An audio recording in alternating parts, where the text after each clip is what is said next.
Welcome everyone. This is our podcast for the environmental justice class of the spring 2022 semester. My name is Christopher Jean-Louis. I'm a sophomore sustainability studies and economics major, and my co-host is Nicole Gramenides. Hi everyone. My name is Nicole, like how Chris introduced me. I'm a junior dual majoring in business analytics and STS. Yeah, so the point of this project is to sort of spread awareness towards environmental justice initiatives and the complex histories around the Troy area. And so for this initial introductory episode, we wanted to talk about the historical background and Indigenous peoples around the Troy area and how they interact with the RPI community. So kind of like going into the background, as everyone, I feel, is like the most famous example is where the Europeans came to the Americas at the time and colonized all the indigenous groups here, which led to diseases, famine, and a whole genocide. And it kind of introduced like new forms of government, which like became like the United States. Yeah, so the crucial part of this is that within their introduction of new forms of government, the colonizers also introduced the idea of poverty.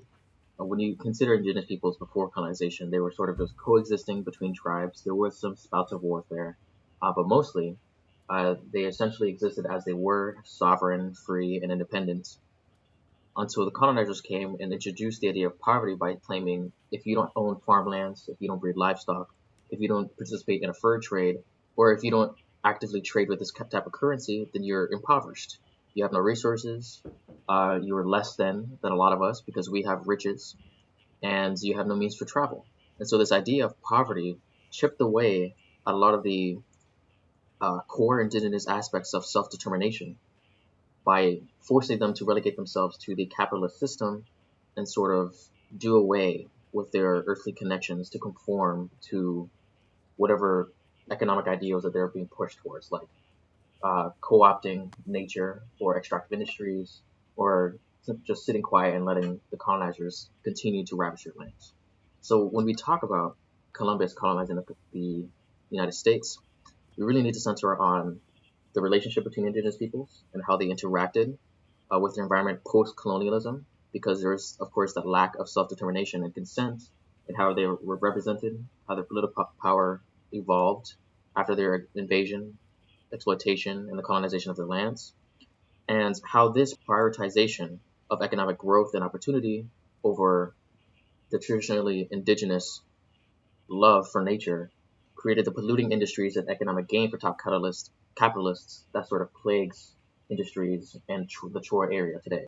And so when we look at the idea of poverty, we can sort of modernize it as history progresses, where there's a blind faith in technology. We trust extractive industries to lead us into a modernized and successful future. And the Western intervention in the economic policies and societies of third world nations, quote unquote, have sort of disguised colonialism as development of progress or indiscriminate progress in the name of public good, although it leads to the idea that white experts or the prevailing ruling class knows what's best for even radically different and culturally marginalized groups like in Latin America, Native Americans, or African and Asian communities. There's a bunch of statistical analyses of population data, and it's been supported by the claim that race is statistically significant, even more than the economic stance in the distribution of hazardous wastes and exposure to unsafe environmental conditions in which both like metropolitan and rural communities had to go through.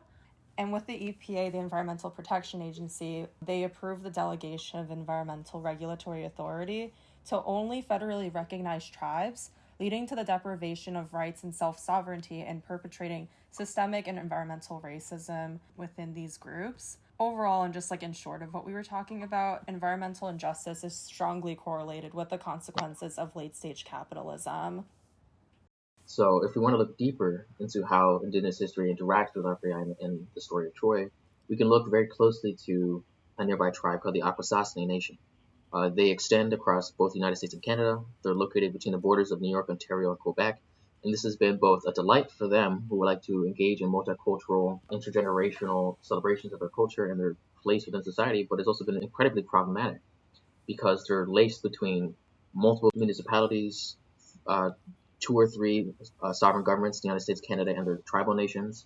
And the number of borders crisscrossing the lands has caused a storm of jurisdiction issues. The Mohawk people, for example, are subject to multiple forms of provincial, state, federal, tribal, and other national governments that make it difficult for them to prosecute any extractive industries or other contaminants and polluting actors that are non-natives when they cross into their lands.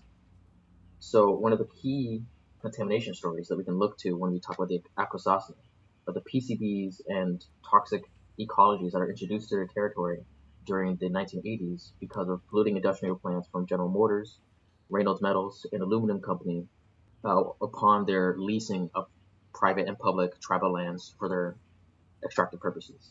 In their dumping of waste, their production expenses, they introduced a lot of PCBs into the groundwater, the soil, and a lot of key resources to farming and ways of life for Native Americans that essentially discouraged them from following their traditional eating styles and habits because it was either seeping into their bodies and making it safe to continue, or it was eroding any profit incentive they would have to continue being or operating in their traditional fashion while existing in our capitalist system.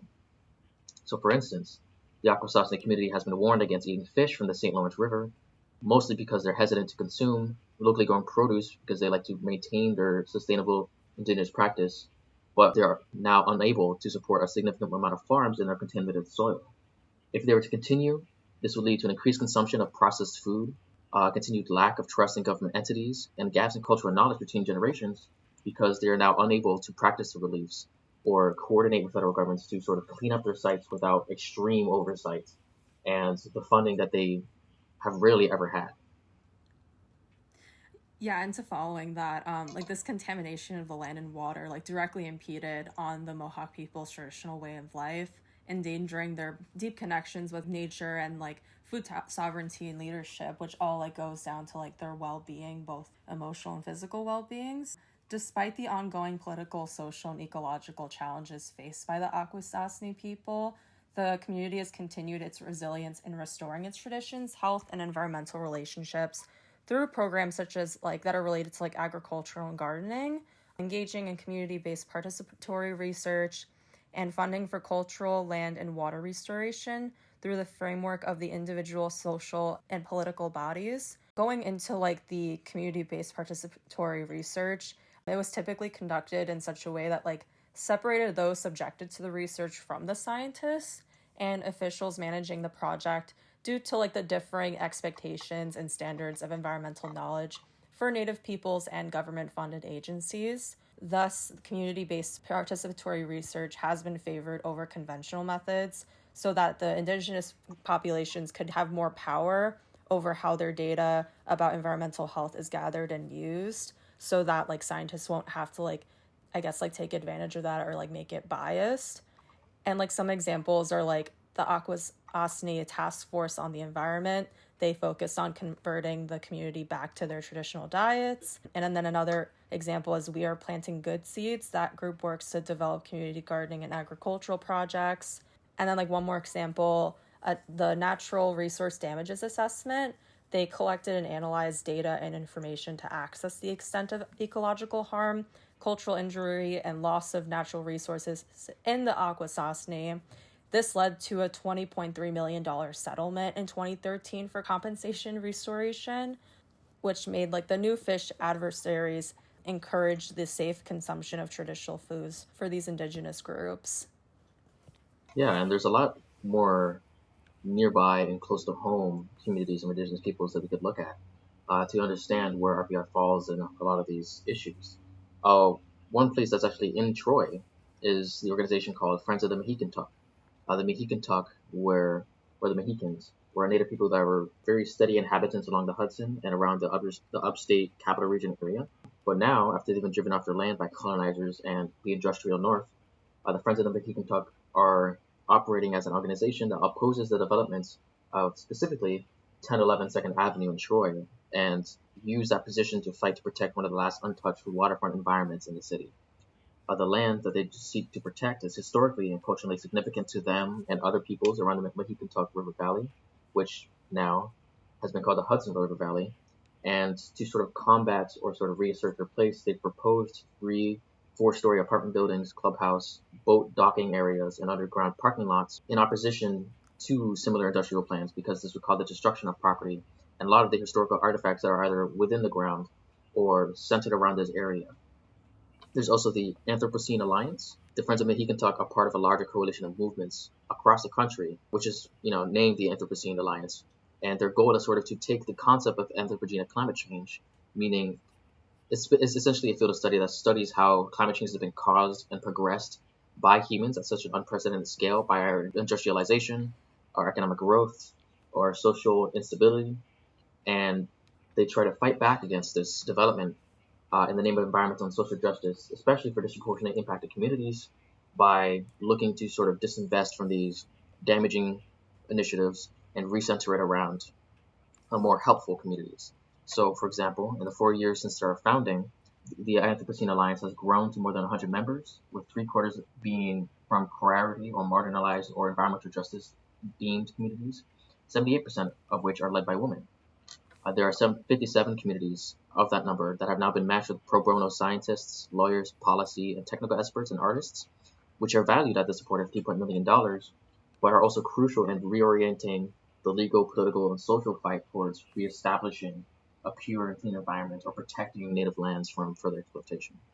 And 19 of the Anthropocene Alliance's grassroots leaders have met with their members of Congress, and many have attended meetings with greater offices and federal agencies to sort of reassert their priorities and sort of get their message through the echoing chambers of Congress. The Anthropocene Alliance has helped distribute funds for 50% of their members to a value of $16.7 million, including $13 million for Rosewood Strong, which resides in Horry County, South Carolina, to pay for about 60 flooded homes to sort of lead a restoration effort.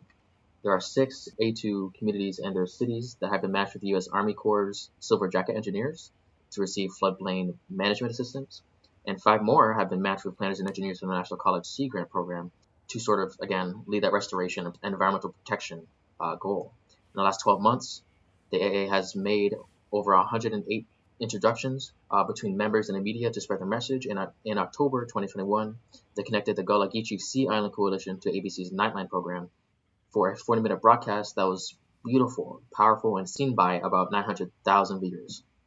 In the same month, surprisingly, 6 A2 members were featured by Science Friday, which has 1.8 million listeners, and they're still growing. We can expect from them to have more than 200 grassroots leaders by 2025 and really truly lead that congressional push to sort of advocate for and force the government to sort of reconcile with its propensity for extractive industries and save the environment like they should have been 40 years ago. The Anthropocene Alliance's new initiative, called Vision/Action 2025, will direct more than $60 million of federal, state, and foundation support to 30 select low-income Black, Latinx, and Native American communities with the express goal of buttressing climate change resilience.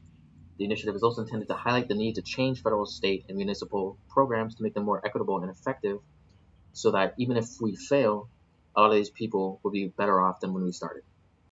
Thank you guys so much for listening. We'll have the sources attached to the podcast. But yeah, hope y'all liked the info. Of course, this was a little bit of a rhetorical dump, but this initial episode was meant to be more of an educational one. We'll explain the history around Troy and how we fit into it, and we'll be much more conversational and sort of dive into deeper topics in our later episodes. Thank you for listening. Thank you guys. Bye.